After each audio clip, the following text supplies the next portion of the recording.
ರಾಜ್ಯದ 3 ಕ್ಷೇತ್ರಗಳ ಉಪಚುನಾವಣೆಗೆ ಕ್ಷಣಗಣನೆ, ಪೊಲೀಸ್ ಬಿಗಿ ಭದ್ರತೆಯಲ್ಲಿ ಮಾಸ್ಟರಿಂಗ್ ಕಾರ್ಯ. ಮತಗಟ್ಟೆ ಸಿಬ್ಬಂದಿಗೆ ಇವಿಎಂ ವಿತರಿಸಿದ ಜಿಲ್ಲಾಡಳಿತ.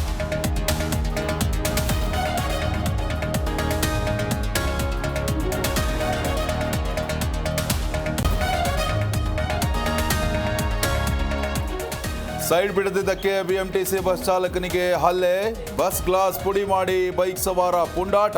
ಬೆಂಗಳೂರಿನ ಕಾರ್ಪೊರೇಷನ್ ಬಳಿ ನಡೆದ ಘಟನೆ.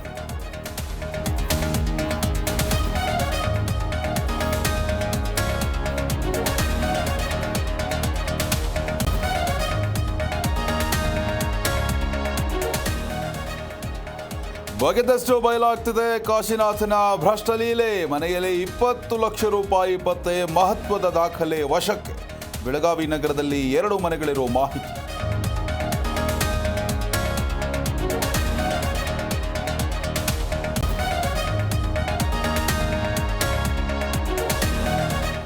ಜೆಡಿಎಸ್ ಕಾರ್ಯಕರ್ತರಿಗೆ ನೋವಾಗಿದ್ರೆ ಕ್ಷಮಿಸಿ, ಕಾಲಾ ಕುಮಾರಸ್ವಾಮಿ ಹೇಳಿಕೆಗೆ ಸಚಿವ ಜಮೀರ್ ಕ್ಷಮೆ. ಮಳವಳ್ಳಿಯಲ್ಲಿ ಜೆಡಿಎಸ್ ಕಾರ್ಯಕರ್ತರ ಪ್ರತಿಭಟನೆ.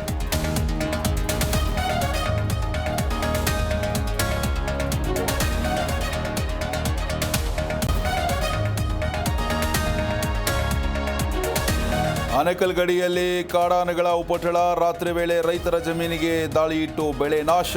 ಕಾಡಿನಲ್ಲಿ ಗಜಪಡೆ ತಡೆಯೋದಕ್ಕೆ ಸಿಬ್ಬಂದಿ ಹರಸಾಹಸ.